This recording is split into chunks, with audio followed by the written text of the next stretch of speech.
the gathering of a nation, the pride and determination. Métis no longer consider themselves the forgotten people.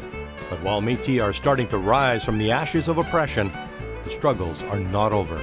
In his State of the Nation address at the June 2015 Métis National Council Annual General Assembly, President Clément Chartier told delegates there is much work to be done and that opportunity awaits. And a constitution is the best political expression of who we are and how we govern ourselves. And in the intervention to Daniels and our factum, we make it clear that the Métis Nation has deep, deep roots. With all of the recent court decisions coming out in favor of Métis rights and recognition, President Chartier stressed to the Métis Nation that as a proud people, they need to start to stand up.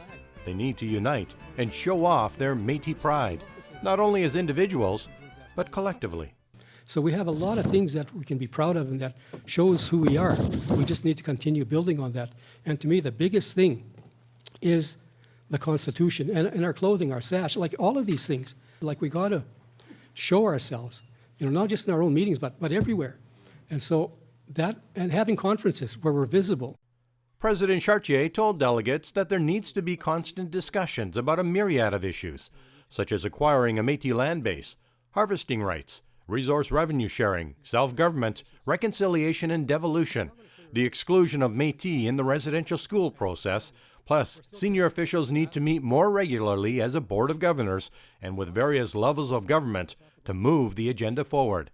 The President's comments were strongly supported by many delegates who were concerned that it was taking too long to adopt a Métis Nation constitution.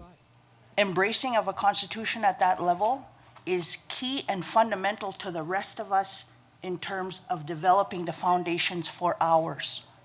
If we're about the collective, then some of the fundamental bases, the foundations of that, need to be implemented in our own. Policy experts Mark Leclerc and John Weinstein focused some of the attention at the AGA to the important issue of reconciliation.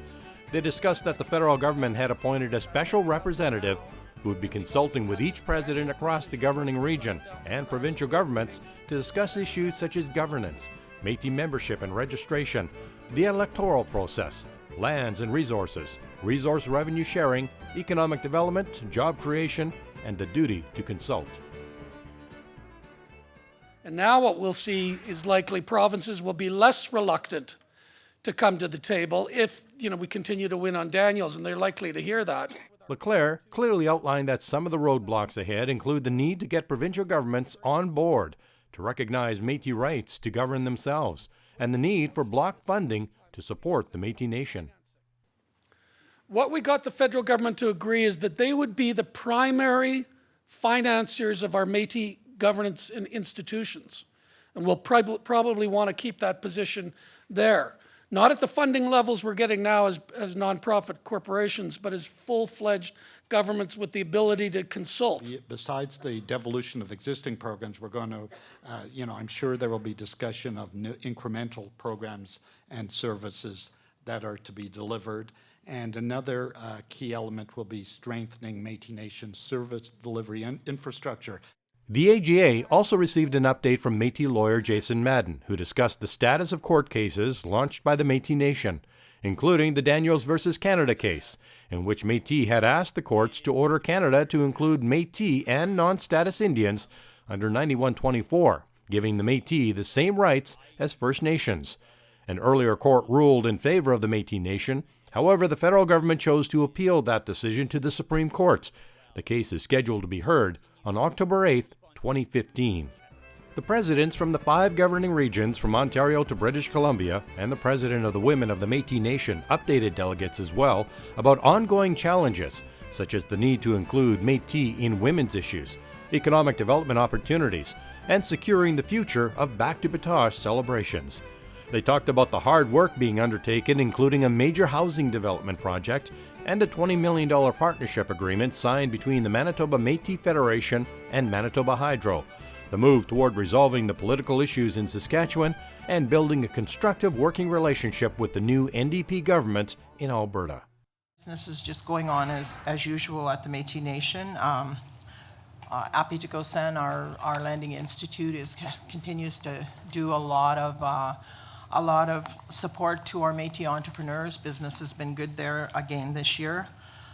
Rupert's Land Institute, we continue to develop our endowments. We are now up to $18 million in endowments with 15 institutions across the province. We also have another 3 or 4 that we're discussing, so by end of this fiscal year, we expect it to be at $22 million for our endowment funds. Yes. Our Métis Citizenship Registry continues to grow at a rate of approximately 1,500 a year. Very recently, I signed a citizenship certificate for our 11,000th MNBC citizen. As other government members know, we started late in British Columbia, but we are catching up. Our base support, which is so important to us in BC, continues to grow. In our economic development, where we're moving forward by leaps and bounds, including not only MOUs with the private sectors, but we have impact benefit agreements. And I want to put an S on that because we have more than one. And like everybody else, our assets have been extended. We would like them to be renewed to have more stability, but we're working on that. AGA resolutions that were passed during the MNC AGA included the following.